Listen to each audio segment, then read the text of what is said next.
Hello good morning friend. હવે આપણે મિત્રો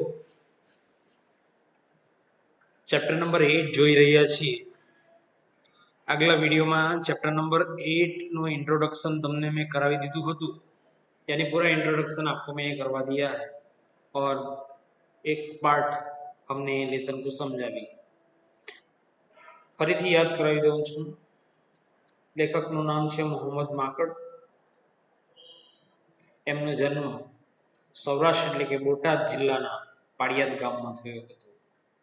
આ લેસન આપણો એ નિબંધ પ્રકારનું છે અને કેલેડોસ્કોપ ભાગ 1 થી 4 જે છે તેમાંથી આ લેસન આપણું લેવામાં આવેલું છે. મિત્રો આટલી વસ્તુ તમારે ખાસ યાદ રાખવાની છે કે પુસ્તક દિલોજાન દોસ્ત આ શામાંથી લેવામાં આવ્યું છે તો કેલેડોસ્કોપ ભાગ 1 થી 4. લેખકનું નામ શું છે તો મોહમ્મદ વલીભાઈ માકડ. એમનો જન્મ ક્યાં થયો છે તો બોટાદ જિલ્લાના પાળિયાદ ગામમાં. ઓકે. સાહિત્ય પ્રકાર કયો છે તો કે નિબંધ પ્રકારનો આ સાહિત્ય પ્રકાર છે.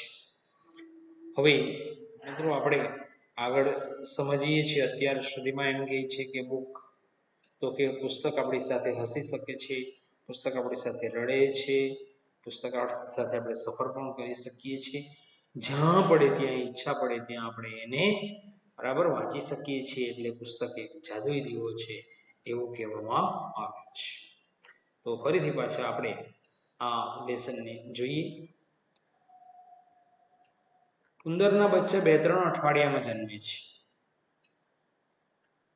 હાથીનું બચ્ચું 18 મહિને જન્મે છે.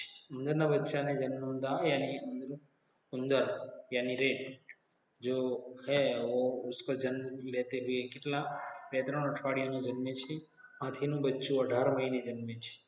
पुस्तकનો जन्म लेता सदियों लागे છે, लेकिन बुक का जन्म होते हुए सदियों लगती है. અને એટલે જ એ કદાચ સદીઓ સુધી જીવશે. इसीलिए वो बहुत सालों तक जिंदा रहेगा. मानस शब्दों बोलता सीख्यो यानी शब्द बोलता सीख्यो, પોતાના વિચારો વ્યક્ત કરતા શીખ્યો. उसके विचार उन्होंने सीखा. પછી એ વિચારોની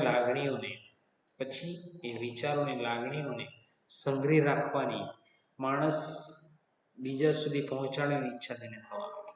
यानी बुक का जन्म किस प्रकार से हुआ तो कि भाई इंसान के पास फीलिंग था, उनके पास सोच थी, अच्छे अच्छे थॉट थे, लेकिन वो संभाल के किस में रखे तो कि अगर उनकी बात दूसरे को पहुंचाने की उसको इच्छा होने लगी.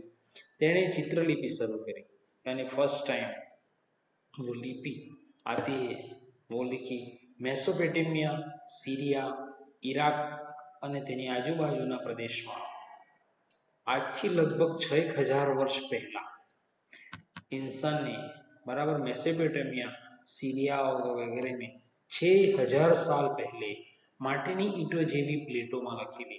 हम जानते हैं कि पुराने लोग पुराने मंदिर है बड़े बड़े हैं, उसके ताम्रपत्र लगाए जाते हैं, ताम्रपत्र के ऊपर लिखते हैं, फिर बाद में डाई बनाई जाती है. इसी प्रकार से ईंट जेवी प्लेटों में लखेली चित्रलिपि मળી આવી છે. परंतु मानसनी आकांक्षाओं संतोषी सके तेवुं ये माध्यम नहोतुं. लेकिन वो इंसान को संतोष हो जाए ऐसा कुछ वो उसमें नहीं था. इतिहासकारों कहे छे कि यानी हिस्ट्री वाले कहते हैं कि त्यार पछीना समय में दरियाखेडू फिनिशियनोए किन्होंने फिनिशियनोए शब्दों ने अक्षरों में विभाजित करीने तेने संग्रहवानुं शुरू कर्युं. यानी सारे अक्षर यानी क ख ग ग ये सारे को एक साथ ज्वाइंट करने के बाद उसको कुछ लिखने की कोशिश की. आ बहु मोटो फेरफार હતો. वो बहुत ही मानने वाला फेरफार था. फिनिशियर बंदर बाइब्लोस में एक शिलालेख में आ प्रकारનું મૂળાક્ષરોવાળું લખાણ હજી પણ જોવા મળે છે. यानी कहाँ बाइब्लोस शिलालेख में आ प्रकारના મૂળાક્ષરોવાળું લખાણ यानी अभी भी देखने को मिलता है. પછી ગ્રીક લોકોએ એ મૂળાક્ષરોને અપનાવી લીધા. ફેર બાદ में ગ્રીક લોકોએ એ મૂળાક્ષરોને અપનાવી લીધા. यानी मूल अक्षर मतलब जो हमारे इंग्लिश के जो आते हैं ABCD वगैरह उसको हम मूळाक्षर कहते हैं। इसी प्रकार से गुजराती में भी आता है तो अपनावी लीधा।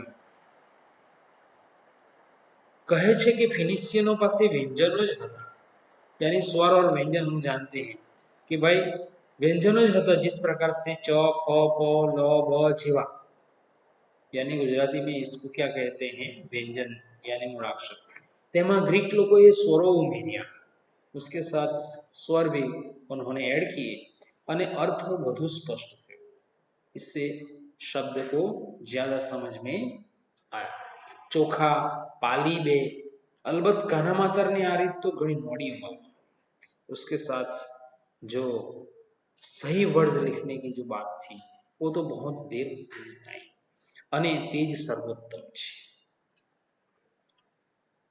ભાષાનો વિકાસ બહુ ઝડપથી થઈ રહ્યો હતો यानी जो भाषा है लेकिन प्रॉपर लैंग्वेज नहीं थी लेकिन उसका विकास दिन ब दिन अच्छे से अच्छी होती गई अपडेट होती गई ત્યારે દુનિયાના જુદા જુદા ભાગોમાં વસતી એ વખતની સંસ્કારી મનુષ્ય જાતિ પોતાની વિકસતી ભાષાને यानी विकास करती हुई भाषा લખાણમાં મૂકવા માટે અખતરાઓ કરતી રહી હતી માટીની ટેબ્લેટ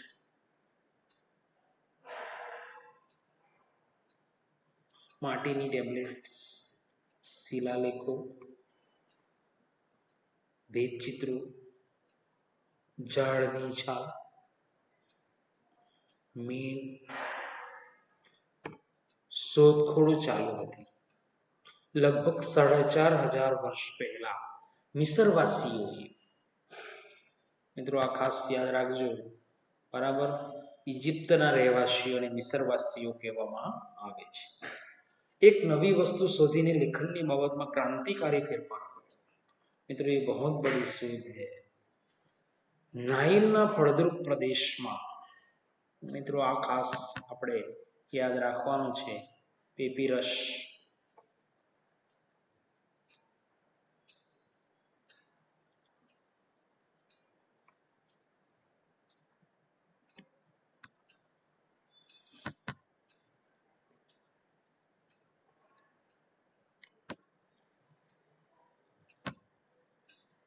હવે મિસ્રવાસીઓએ કોણે મિસ્રવાસી ઇજિપ્તવાસી એક નવી વસ્તુ શોધીને લેખનની બાબતમાં ક્રાંતિકારી ફેરફાર કર્યો નાઇલના ફળદ્રુપ પ્રદેશમાં થતા પેપિરસ નામના છોડમાંથી તેમણે લખી શકાય તેવો ચપટો પદાર્થ બનાવ્યો કાગળ માટે વપરાતો પેપર શબ્દ એ પેપિરસ ઉપરથી આવ્યો હોવાનું કહેવાય છે यानी वो पेपर वर्ड्स जो हम आज बोल रहे हैं वो नाइल प्रदेश में नाइल ना फળદ્રુપ પ્રદેશમાં થતો એક ચપટો પદાર્થ છે તે પેપિરસ ઉપરથી આવ્યો હોવાનું કહેવાય છે મિત્રો આ ખાસ યાદ રાખવાનું છે પેપિરસમાંથી બરાબર પેપર શબ્દ ઉતરી આવ્યો છે પેપિરસ ઉપર લખાણ લખીને તેને ગૂંચળું વાળીને એ ગૂંચળા સાચી રાખવામાં આવતા यानी पन्ने के ऊपर लिखते थे और उसको रोल करते थे और ये रोल करके उसको संभाल रखते थे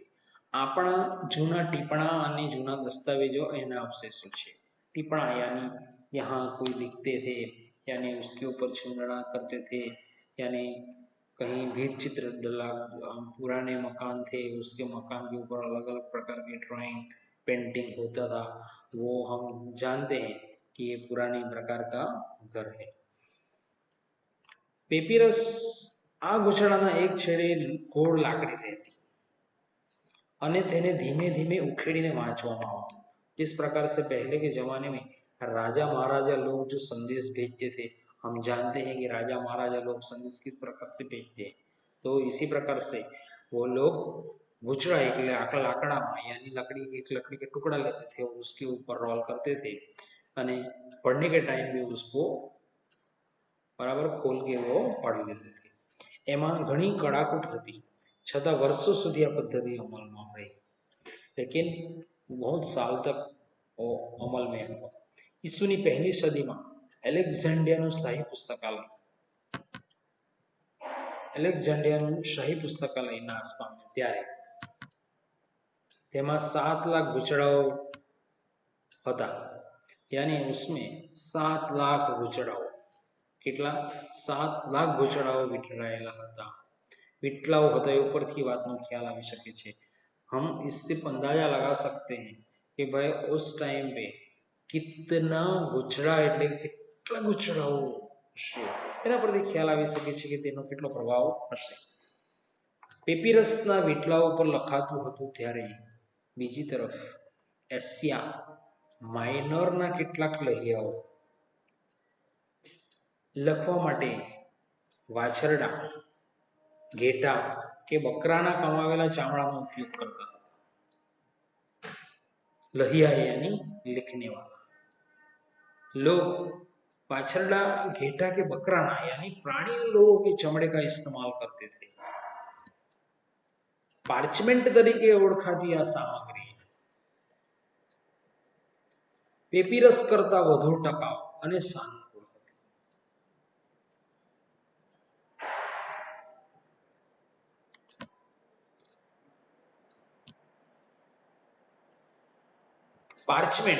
पार्चमेंट तरीके ओळखाती आ सामग्री पेपिरस करता વધુ ટકાઉ અને સાનુકૂળ, यानी वो पेपिरस से भी बहुत अच्छा था पार्चमेंट. ईस्वीनी प्रथम सदीना प्रथम वर्ष के ત્યાર પછી થોડા વખત यानी उसके बाद एक रोमन लहियाए जुदा जुदा पार्चमेंटने एक साथ રાખવા માટે તેની એક બાજુનો ભાગને સીવી દીધો. कि पार्चमेंट को क्या गया कि एक साइड की हिस्से को उन्होंने सिलाई कर दिया.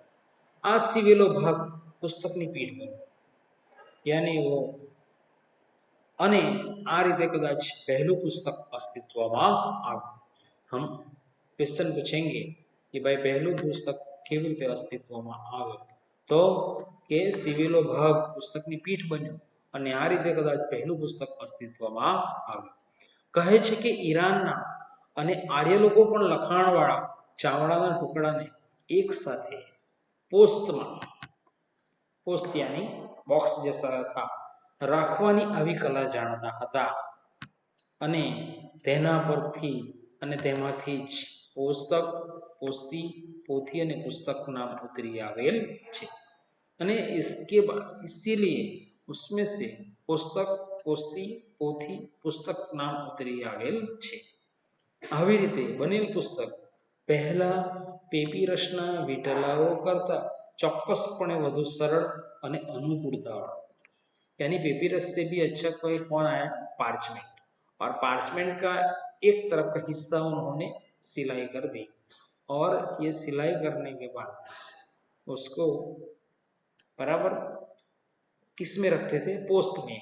इसीलिए वो बुक का नाम क्या पड़ा, पोस्ट, पोस्ती, पोथी और उससे ऊपर से पुस्तक नाम यानी बुक नाम रखा गया था. આવી રીતે બનેલ પુસ્તક પેલા પેપિરસના વિટલાઓ કરતા ચોક્કસપણે यानी इससे अच्छा વધુ સરળ, बहुत अच्छा અને અનુકૂળતા વાળો यानी अच्छी तरह से सामान्य मानव जाति જ્યારે यानी आम इंसान જ્યારે अंधकारी युग में અથડાતી હતી, यानी उसको कुछ बात का पता नहीं था, तब ત્યારે साधु आश्रमवासियों, पादरियों, धर्मगुरुओं શાવડીના ધારદાર પીછાની કલમ દ્વારા આવા પુસ્તકોમાં જ્ઞાનનો સંગ્રહ કરતા રહેતા હતા. શાવડીના પીછા, आपको पता है कि पहले बराबर मोर पंख से लिखते थे कन्हैया और बाकी के लोग भी लिखते थे, तो શાવડીના પીછા આ પ્રકારના હતા. એ દરમિયાન પુસ્તકની બાબતમાં અચાનક જ એક મોટી ક્રાંતિ આવી. એ દરમિયાન પુસ્તકની બાબતમાં અચાનક જ એક મોટી ક્રાંતિ આવી. ચીનમાં એ વખતે રેશમના વીટલાઓમાં લખવાનો રિવાજ હતો, यानी રેશમના વીટલામાં લખવાનો રિવાજ હતો. ત્યાં કેસાઈ લુન નામના એક ગૃહસ્થને આ રીતે રેશમનો દુરુપયોગ થાય, આ રીતે રેશમનો દુરુપયોગ થાય તે વાત પહોંચી, यानी उसको पसंद नहीं आया. કહે છે કે તેણે હોતી નામના ચીનના શહેનશાહ પાસે જઈને રેશમ કરતા અનેક ગણી સસ્તી અને વધુ સારી सामग्री तैयार કરી આપવાની ઈચ્છા પ્રकट કરી। उन्होंने क्या बनाया कि भाई ये रेशम का दुरुपयोग आप मत करो, मैं इससे सस्ती और अच्छी चीज बना के दूंगा। शहनशाह ने छूट आपी और राजा ने उसको छूट दी અને ત્યાશાઈ લૂને ચિથરા, ઝાડની છાલ, માછલા પકડવાની તૂટી ગયેલી ઝાડ यानी मच्छी पकड़ने की झाली જેવા કચરાને પલાળીને छूंदीने तेमाथी मावो तैयार करी। यानी हम जानते हैं कि बुक को अगर पानी में बोया जाए तो उसका मावा बनता है और मावा में से फिर से उसको रिसाइकलिंग करके उसको वापस हम बुक बना सकते हैं। અને ટીપીને તેમાંથી કાગળ ખરબચડા પૂઠા જેવો તૈયાર કર્યો। આમ ઈસવીસન 105 ના અરસામાં પુસ્તકની કથામાં કાગળ દાખલ થયો, यानी उसमें कागज दाखिल हुआ। आ एक अद्भुत क्रांतिकारी दूरगामी परिणाम निपजावनारी शोध थी। ये बहुत ही बढ़िया शोध थी અને 500-600 વર્ષ સુધી यानी 500-600 साल तक તેના રહસ્યની ખબર ચીન અને તેના પાડોશી દેશો સિવાય કોઈને નહોતી। ये पहली शोध कहाँ हुई? चीन में, और चीन और आजू बाजू वाले देश के अलावा किसी को ये बात का पता नहीं था। कागड़ माटे मध्य पूर्वना અને દક્ષિણ યુરોપના બધા જ સંસ્કૃત દેશો ઓશિયાળા હતા। ઓશિયાળા यानी उसके ऊपर डिपेंडेबल।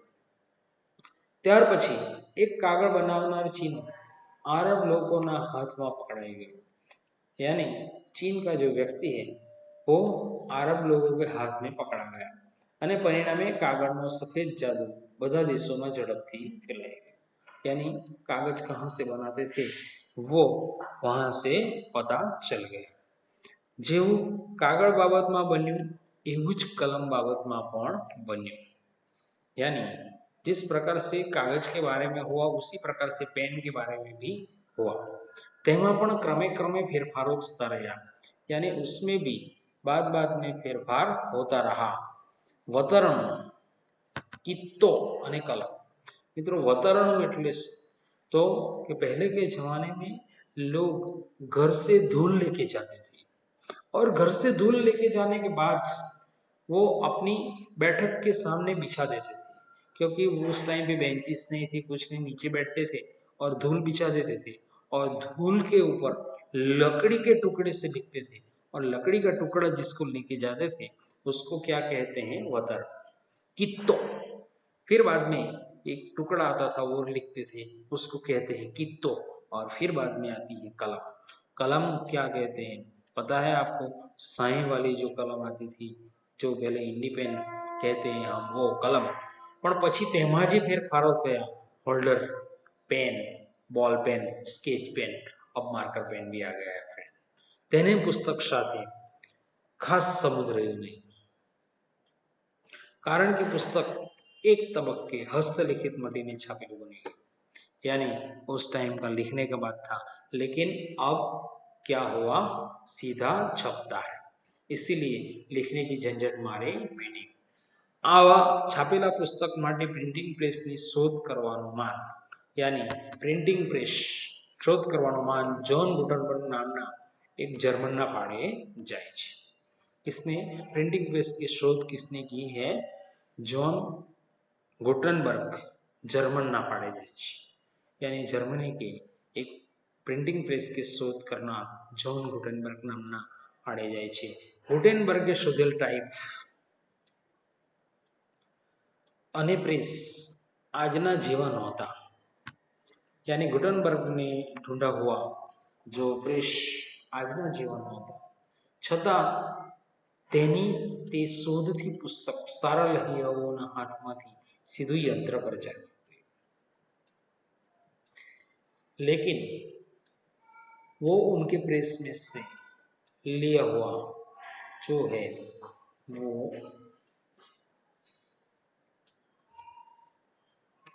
उसके जैसा नहीं था, छतां एनी ते शोधथी पुस्तक सारा लहियाओना हाथमांथी, यानी बुक जो अच्छे लिखने वाले लोग हैं उसके ऊपर से सीधे यंत्र यानी सीधा प्रिंटिंग प्रेस के ऊपर चला गया। कहे छे कि बाइबल ની 190 नकल छापता, कहते हैं कि बाइबल नो 190 कितनी 190 नकल यानी कॉपी गुटेनबर्ग को 3 साल लगे थे। कितने? गुटेनबर्ग को 3 साल लगे थे। પણ છતાં તેની અસર એટલી જબરી હતી કે તેની શોધના પરિણામે પુસ્તકોની કિંમતમાં એકાએક 80% ઘટાડો થઈ ગયો। लेकिन बुक में वो 80% की गिरावट आ गई। पछीना 50 वर्षમાં તો યુરોપના લગભગ બધા જ દેશોમાં પ્રિન્ટિંગ પ્રેસ, फिर बाद में तो सब जगह प्रिंटिंग प्रेस चालू हो गया। आंकड़ाओनी रीते विचार करिए तो यानी आंकड़ाओनी रीते विचार करिए तो 16वीं सदी में यानी 16वीं सदी में लगभग 5.25 लाख पुस्तकों छपाईने तैयार थया हता। यानी कितने? 5.25 लाख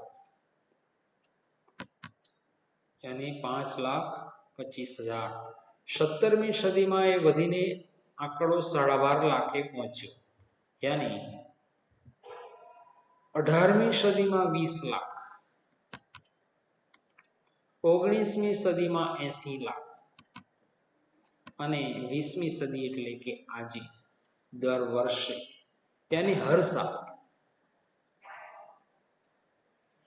साल कितने 5 लाख पुस्तकों प्रेस में छपाईने बाहर आवे छे। वो तो पूरी सदी में 5.25 लाख पुस्तकों छपाईने तैयार थया अने आज हर साल 5 लाख बुक प्रेस में से छपके बाहर आती है। वो तो लिखने के टाइम आज तो बहुत ज़्यादा भी हो सकता है। तो इसी प्रकार से फ्रेंड हमने बुक के बारे में अच्छी तरह से पढ़ा है और बुक के बारे में अच्छी तरह से पढ़ने के बाद आपको अच्छी तरह से समझ में आ गया होगा। फ्रेंड फिर से एक बार याद करवा देता हूँ।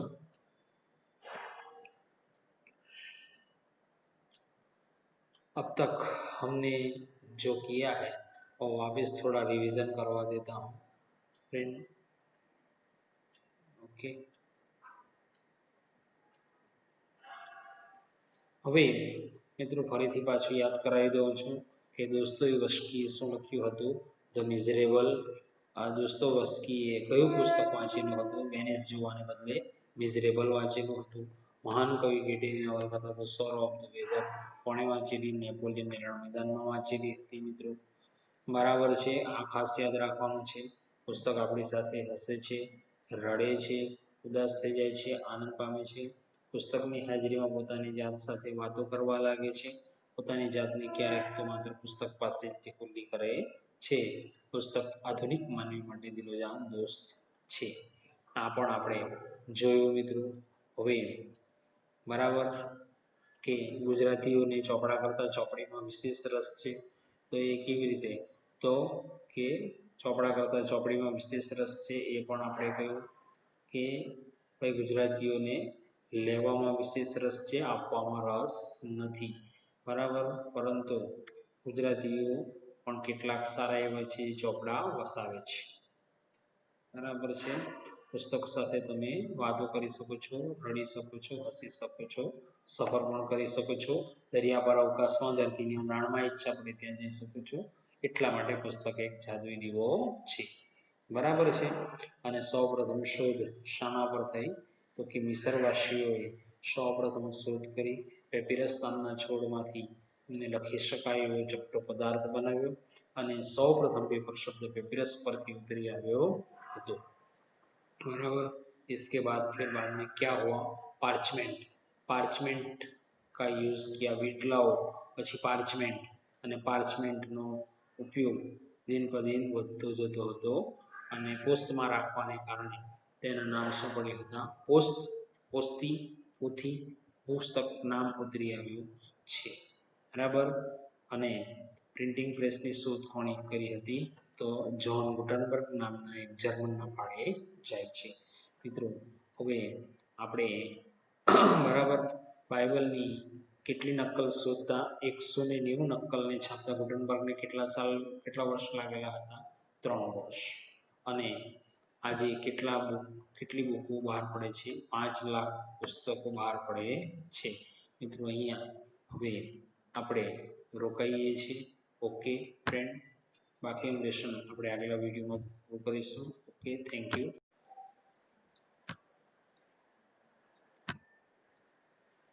મિત્રો હવે આપણે અહીંયા સુધી જોયું કે ભાઈ વર્ષે 5 લાખ પુસ્તકો પ્રેસમાંથી છપાઈને બહાર આવશે. ગામે ગામ અને ઘરે ઘરમાં ફેલાઈ ગયેલ મનુષ્યનો મિત્ર શું ખરેખર અમુક વર્ષો પછી નાશ પામશે? એટલે કે આ ખરેખર મનુષ્યનો મિત્ર થોડાક વર્ષો પછી શું આનું અસ્તિત્વ મીટી જશે? शिकार जता तीरों न महत्व न रहे, यानी पहले से शिकार करते थे तो उस टाइम पे शिकार खत्म हो गया, इसलिए तीर का महत्व घट गया. ट्रैक्टर आवता कोदाड़ी ने हड़ નું महत्व घटी गया. यानी पहले के जमाने में जो खुदाई का काम करते थे वो कोदाड़ी थी, हड़ थी, तो वो अब बंद हो गया. એમ ભવિષ્યની ઝડપી દુનિયામાં રેડિયો, ટેલિવિઝન અને એથી પણ નવા इलेक्ट्रॉनिक साधनों सामने पुस्तक हारी जैसे, यानी क्या अभी नए नए इंस्ट्रूमेंट आए हैं तो उसके सामने क्या बुक बंद हो जाएगा? मानस ने ज्ञान विज्ञान माटे आनंद અને આરામ માટે પુસ્તકની જરૂર નહીં રહે. यानी क्वेश्चन मार्क किया है कि भाई बुक अभी नहीं रहेगा. भविष्यની दुनिया કેવી હશે તે આપણે જાણતા નથી. यानी बाद में कैसी दुनिया होगी वो हम जानते नहीं हैं, लेकिन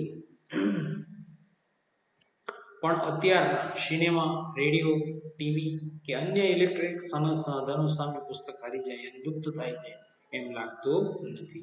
लेकिन बुक अभी बराबर बंद होगा ऐसा लगता नहीं है.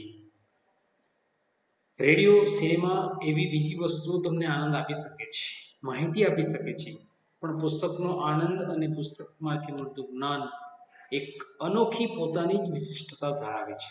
लेकिन बुक में से मिलता हुआ ज्ञान एक अनोखी जो विशिष्टता, यानी बुक में से ज्ञान जो नॉलेज मिलता है वो अलग ही प्रकार का है. पुस्तकना वांची લીધેલ पाना फेरवीने मानस ते फरी वांची सके छे. यानी बुक में से पन्ना पड़ा हुआ जो है वो फिर से हम पढ़ सकते हैं, तेनो आनंद माणी सके छे. वाचनमांथी पोताने मनगमता चित्रो ते उभा करी सके छे. यानी हमने बुक पढ़ के क्या अच्छे अच्छे हमें विचार आ सकते हैं, इसके बारे में हम सोच सकते हैं. एक प्रसंग के माहिती वांचीने पोताना जीवन में बनेल कोईक एवा, यानी हमारे जीवन में बना हुआ इसके साथ मैच कर सकते हैं. एना तद्दन भिन्न एवा प्रसंगनी स्मृति माणी सके छे. यानी वो हम याद कर सकते हैं वैसा कुछ हमारे साथ भी हुआ था. आओ आजना बीजा कोई साधन शक्य नहीं. ऐसा आज के जमाने के जो साधन है, मोबाइल है, इंटरनेट है, लैपटॉप है, उसमें ऐसा कुछ नहीं है. पुस्तकનો વાચક ઈચ્છા પડે ત્યાંથી पुस्तक वांची सके छे અને વાંચવાનું બંધ કરી શકે છે.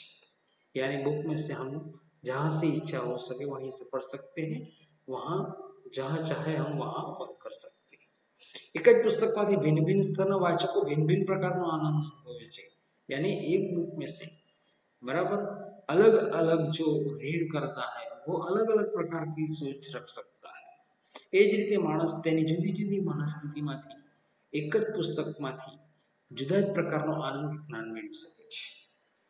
यानी કેટલાક પુસ્તકો એવા ખાણો જેવા હોય છે, यानी कितनी बुक ऐसी होती જેમાંથી દરેક વાચન વખતે यानी दरेक यानी हर बार फ्रेंड मैं आपको याद दिलाता हूँ कि भगवत गीता हर बार पढ़ोगे तो हर बार नया अर्थ निकलेगा. नवा अर्थों, नवा संदर्भों, नव ज्ञान, नव आनंद, नवो संतोष મળે છે. यानी इस प्रकार के આવી સદાબહાર ચીજ અત્યારે તો બીજી કોઈ શોધાઈ નથી. આવી સદાબહાર ચીજ अभी तक किसी ने ढूंढी नहीं है. ભવિષ્યમાં પણ વર્ષો સુધી કદાચ શોધાશે નહીં. बाद में भी वो कोई ढूंढ पाएगा नहीं. આનંદ અને જ્ઞાનના બીજા માધ્યમો વપરાશ માટે થતી જથ્થાબંધ ચીજો જેવા છે. પુસ્તક જ માત્ર એકાંકી માનવીનો સાચો સાથીદાર છે. મિત્રો આ પ્રકારે આપણે લખવાનું છે. માનવીનો સાચો સાથીદાર છે અને કદાચ હજી સદીઓ સુધી રહેશે. એટલે કે આ આપણે જોવાનું છે. વિદ્વાન યોશિદા કેનાકી સાચું કહ્યું છે કે દીવાની પાસે એકલા બેઠા હોઈએ અને સાથે પુસ્તક હોય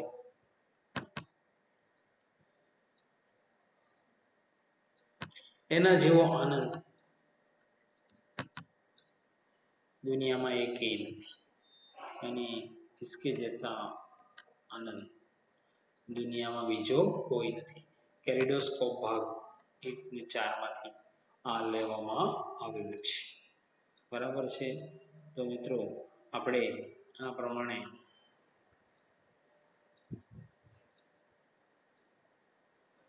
આનંદ બીજો એકેય નથી એમ કીધું છે.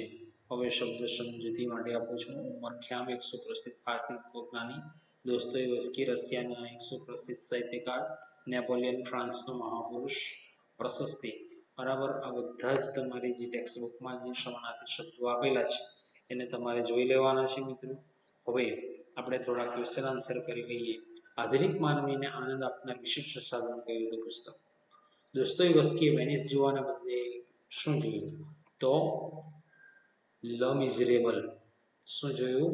લ મિઝરેબલ બુક વાંચી હોટલમાં ભરાઈને. નેપોલિયને કોની કઈ કૃતિ રણ મેદાનમાં વાંચી? મહાન કવિ ગેટેની ધ બરાબર the sorrow of the weather. બરાબર. પેપર શબ્દ ક્યાંથી ઉતરી આવ્યો હતો? પેપિરસ માંથી આ પેપર શબ્દ ઉતરી આવ્યો હોવાનું મનાય છે. પ્રિન્ટિંગ પ્રેસની શોધનું શ્રેય કોને જાય છે? તો પ્રિન્ટિંગ પ્રેસની શોધનું શ્રેય જ્હોન ગુટનબર્ગ, જર્મનના પ્રિન્ટિંગ પ્રેસ શોધકાર જ્હોન ગુટનબર્ગના ફાળે જાય છે. બરાબર. હવે 2-3 વાક્યના પ્રશ્નોના જવાબ લખો એવું લખે છે. તેમાં ગમે તેટલું લખવા છતાં લેખક શા માટે સંતોષ અનુભવતા નથી? કારણ કે એમને લખવાની ખૂબ વિશેષ પ્રીતિ છે અને એમને કારણે એમને જ્યારે લખવા બેસે છે ત્યારે એવો બરાબર એટલા બધા એમની પાસે અક્ષરો છે કે બુક લખતા એમને સંતોષ થતો જ નથી. ગુજરાતીઓ ચોપડી કરતા ચોપડાને વધુ ચાહે છે લેખક સાથી કહે છે. ચોપડી करता चौपड़ा में यानी चौपड़ी यानी बुक और चौपड़ा मतलब जो बिजनेस के लिए जो बराबर आवक जावक रजिस्टर रखते हैं हम, तो इसी प्रकार से बराबर बैलेंस शीट जो बनाते हैं उसी प्रकार के जो बुक रखते हैं उसमें से हिसाब किताब रखते हैं उसको हम चौपड़ा कहते हैं. तो गुजराती लोगों को बिजनेस में ज़्यादा इंटरेस्ट है, बुक पढ़ने में कम है ऐसा कहते हैं. क्योंकि गुजराती लोग बराबर ચોપડા લેવામાં કંઈક આપવું પડે એવું માને છે અને ગુજરાતીઓ લેવામાં વિશેષ રસ ધરાવે છે આવું કહે છે. માણસ વાંચન છોડી દેશે તેવું મેકલુહાન સાથી કહે છે. કારણ શું છે? કે આધુનિક જમાનામાં કે ભાઈ રેડિયો, ટેલિવિઝન વગેરે આવેલા છે અને એને કારણે માણસ બુક પર વધારે પ્રેમ રાખતો નથી અને એ કહે છે તમારે પ્રોપર આન્સર તમારી ડાયજેસ્ટમાંથી જોઈ લેવાનો. લેખક પુસ્તકને જાદુઈ દિવસ શા માટે કહે છે? તો કહે છે કે પુસ્તક આપણી સાથે હસે છે, પુસ્તક આપણી સાથે રડે છે, પુસ્તક આપણી સાથે વાતો કરે છે, પુસ્તક આપણી સાથે સફર કરી શકે છે અને પુસ્તકમાંથી જેવા પ્રકારના વિચારો અને લાગણીઓ આપણે ઉત્પન્ન કરી શકીએ છીએ અને બરાબર એટલા માટે પુસ્તક એક જાદુઈ દીવો છે એવું કહેવામાં આવ્યું છે. પ્રથમ પુસ્તક શી રીતે અસ્તિત્વમાં આવ્યું હોવાનું લેખક માને છે? તો કે પ્રથમ પેપિરસના છોડમાંથી આ પેપર શબ્દ અસ્તિત્વમાં આવ્યો. પછી પાર્ચમેન્ટ અને પાર્ચમેન્ટને એક ભાગ સીવી દેવામાં આવ્યો અને એની પીઠ બનાવી દેવામાં આવી અને પછી બરાબર એને પોસ્ટ અથવા બુકમાં એટલે કે પોસ્ટમાં મૂકી દેતા એટલા માટે પુસ્તક નામ અસ્તિત્વમાં આવ્યું હોવાનું લેખક માને છે. પુસ્તકો જ આપણા સાચા મિત્રો છે આ વિધાનની યથાર્થ પાઠને આધારે સિદ્ધ કરો. કારણ શું છે કે મિત્રો ગમે ત્યારે બીજા સાધનો છે પરંતુ તેમાં આવો બુક જેવું હોઈ શકતો નથી. કારણ કે બુકમાંથી આપણે ગમે ત્યારે પાના પરથી વાંચી શકીએ છીએ, ગમે ત્યારે બંધ કરી શકીએ છીએ. એમાંથી જે લાગણીઓ અને એમાંથી જે આપણી સાથે બનેલા બનાવેલો સ્મૃતિઓને આપણે જાણી શકીએ છીએ બરાબર. અને એમાંથી આપણે સારી વાતો પણ જાણી શકીએ છીએ અને આપણા જીવન સાથે બનેલી વાતો સાથે પણ આપણે એને મેચ કરી શકીએ છીએ. આ પ્રમાણે પુસ્તકો જ આપણા સાચા મિત્રો છે. આ વિધાન યથાર્થ છે એ પાઠને આધારે તમારે મિત્રો કમ્પ્લીટ કરવાનું છે. ઓકે ફ્રેન્ડ, બરાબર લખી લેજો અને તમારે આ હોમવર્ક કરવાનું છે. Okay, take care, thank you.